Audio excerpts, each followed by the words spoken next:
Hello लोगोफोर खुलुमबाय आरो नोंथांमोनखौ बयखौबो गिबियावनो एबाउट बड' सेलिब्रिटीज यूट्यूब चेनेलावहाय बरायग्रोनानै लाग्रोनाय जाबाय लोगोफोर नोंथांमोना गोबाव समनिफ्राय नायनो थाखाय नेना थानाय बर'नि थै आबुं सावथुननि सायाव आं मोनसे आपडेट भिडिअ लाबोदों। स' लोगोफोर बे सावथुनखौ जों माब्ला नुगोन आरो बे सावथुनाव जों सोर सोरखौ फाव खालामनाय नुनो मोनगोन। स' लोगोफोर मिथिनो थाखाय नोंथांमोना भिडिअखौ जोबजासिम नायलांबानो जाबाय। स' लोगोफोर नोंथांमोना गोबाव समनिफ्रायनो नायनो थाखाय नेनानै थानाय बर'नि थै आबुं सावथुननि स्ट'रि स्क्रिप्ट आरो डाइरेक्शनखौ खालामदों बर'निनो मुंदांखा सावथुन दिहुनगिरि लोगोसेनो फावखुंगुर सपन कुमार ब्रह्म बिथां। ओमफ्राय लोगोफोर बे सावथुनाव जों गाहाय फाव खालामनायखौ नुनो मोनगोन बर'निनो गोजाम लेजेन्डारि फावखुंग्रि आरो दानि जाखांफुनाय मुंदांखा फावखुंग्रि बिथांमोना जाहैबाय राजश्री बसुमतारी, संगीना ब्रह्म, ओम प्रकाश केरकातारि, मासुम ब्रह्म, राजिब ब्रह्म, सुबुर्ण, पाम्पुलि गयारी, थाख्लाय नार्जारी आरो दानि जाखांफुनाय मुंदांखा फावखुंगुर सोरां नार्जारी बिथांजों लोगोसे पूजा मोसाहारि बिथांखौ आरो बिथांमोनजोंनो लोगोसे जों बे सावथुनाव बर'नि गोबां गोदान आर्टिस्टफोरखौ फाव खालामनायखौ नुनो मोनगोन लोगोफोर।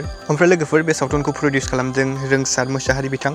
ओमफ्राय लोगोफोर बे सावथुना ओंखारगोन मेहेरगोनां फिल्म्स प्रेजेन्ट इउटुब चेनेलनि आन्दारावहाय। ओमफ्राय लोगोफोर मेहेरगोनां फिल्म्स प्रेजेन्ट इउटुब चेनेला बर'नि थै आबुं सावथुनखौहाय 2024 सेप्तेम्बर दानावनो रिलिज खालामसिगोन लोगोफोर। ओमफ्राय लोगोफोर नोंथांमोना सोर दानिफ्रायनो बर'नि थै आबुं सावथुनखौ नायनो थाखाय एक्साइटेड जाना दं कमेन्टआव खोन्थाहरदो लोगोफोर आरो नायनो थाखाय एसे नेना थादो लोगोफोर। स' लोगोफोर दिनैनि सर्ट आपडेटआ बेनोमोन। नोंथांमोना भिडिअखौ नायना मोजां मोनोब्ला लाइक खालामबानो जाबाय आरो सोरबाफोर चेनेलाव गोदानै फैदोंब्ला साबस्क्राइब खालामनाबानो जाबाय बेबायदिनो आपडेट्स भिडिअ मोनबाय थानो थाखाय। स' लोगोफोर दिनैनि भिडिअआ एसेनोसै, गोजोन्थों एन्ड थेंक्स फर वाचिं।